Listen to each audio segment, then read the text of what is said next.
خو دا هم د چا ښځه وه پکار دا ده چې لکه دا یې بیلی وې دې خپلې څه خبرې کړې وې بیا د هلک نه هم دا پکار وه چې یاره دا جینۍ غوښتلې وې نه دا دې خفګان دی دا اوبه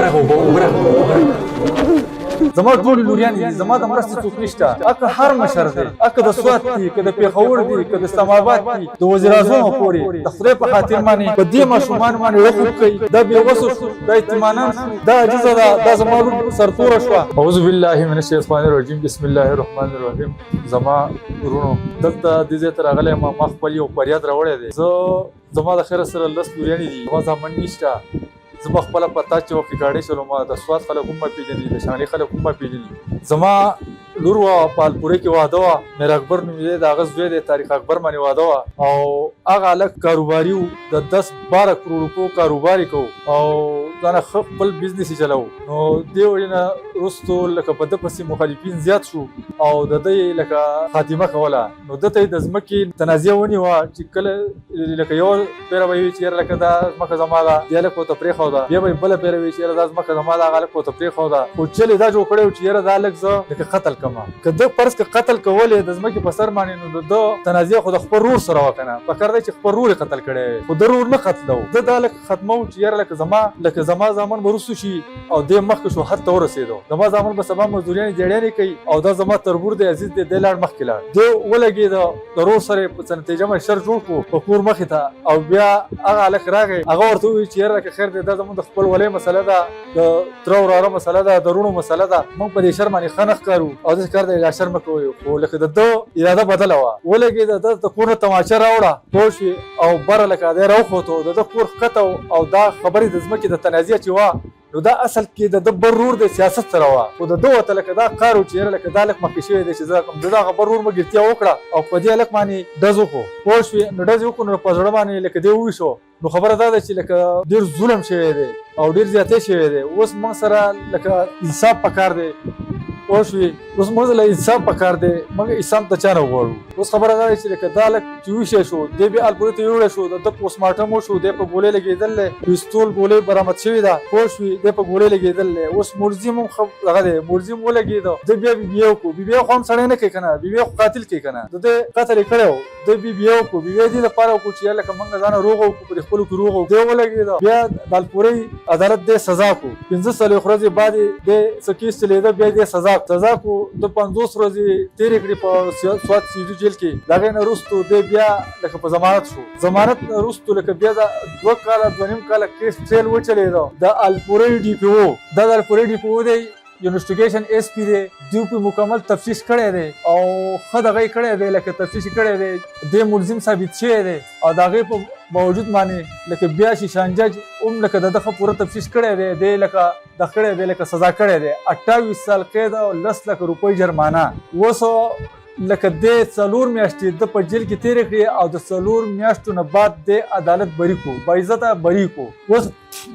دا کیس لکه زما د لور د مخې شوی دی دا لکه زما د لور د مخې ویشتی دی دا 2 ماشومان دغه یو وړوکي او دا ماشومه او دا ماشوم دوی هم په دغه ماښام ټیم کې موجود وو پوه شوې ده چې بیا کله لکه دی راغی زما چې ډز وکړو د څه وخته پورې لکه اسا و دی په خپله راکوشوی دی کور ته خو ده د زبان بند شوی دی په زړه لګېدلی او زبان یې بند شوی دی لکه وروستو بیا زما د لور ته کلمې شروع کړې او سایز زما د لور په زنګانه ورکړ دی او دغه بله یو ښځه وه د دې سیاست ښځه هغه ولګېده لکه میر اکبر یې په ګټو باندې وویشو هغه ځان له په ښکته باندې رامنډه کړه بیا دا هلک هسپتال ته وړ نو دوی وویل چې یاره لکه دوی اوس په ګټو ولي چې دا هلک نڅا په دې کور کې وخېږي کله چې لکه دی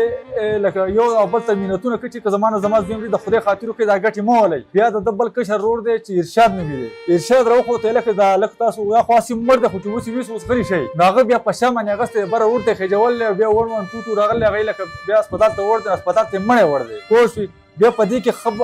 لکه پوسټمارټم شوی دی ښه لکه دغه شوی دی لکه تانې راپورټ لیکلی شوی دی او د هغې په باوجود باندې لکه هېڅ هم نه شو نو اوس موږ په زور دا مطالبه کوو د خپلو ادارو نه د خپلو مشرانو نه د خپلو واکدارانو نه که ستاسو مشران یو زموږ باندې حق دی نو زموږ د غریبانانو هم په تاسو حق دی چې زموږ اواز په تاسو اوچتوئ موږ له زموږ بل څوک نشي اواز نشي اوچتولی زما ټولې لوریانې دي زما د مرستې څوک نشته اکه هر مشر دی اکه د سوات دي که د پېښور دي که د اسلام آباد دي د وزیر وزیر اعظم پورې د خدای په خاطر باندې په دې ماشومان باندې رخوب کوي دا بې وسه شو دا یتیمانان شو دا عجزه ده دا زما لور سرتوره شوه دا په 23 سال عمر کې کونډه شوه په 24-25 سال کې هغه هلک په تنکۍ ځوانۍ کې لاړ نو زه خپلو ادارو نه دا مطالبه کوم د هغه خپلو ادارو نه دا مطالبه کوم چې د خدای په خاطر باندې زموږ مرسته وکړئ او زموږ له انصاف راکړئ تاسو موږ له انصاف نه راکوئ نو موږ به چا پسې لاړ شو اخر موږ ته بل د انصاف ځای نه ملي یو د الله در دی پوه شوې او د الله د در نه وروسته ستاسو در دی نو زه تاسو ته سوال کوم منت کوم چې موږ له انصاف راکړئ دې ماشومانانو سره ظلم شوی دی دا یتیمانان شو دا بېوسه شو دا د نن نه مخکې دا کروپتیان یادېده نن دا هیڅ نه دی عجزان د دوی هر څه هرهم درهم شو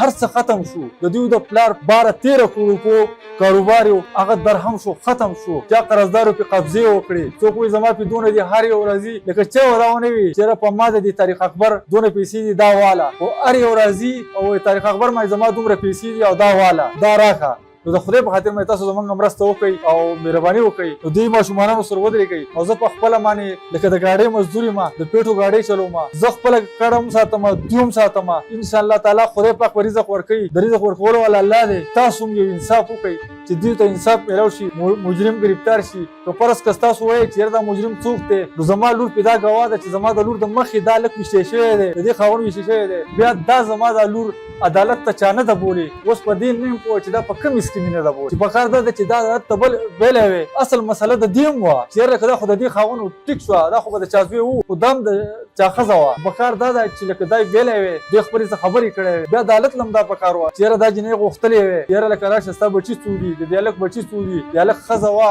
نه وه د هغه هر څه موږ ته دغه شانې دغه پاتې شو هغه بوی راته زموږ سره راغی اوس دا مهرباني وکړئ چې د مال انصاف راکړئ دې بچو له انصاف ورکړئ چې یاره لکه د دوی دا انصاف دوی ته میلاو شي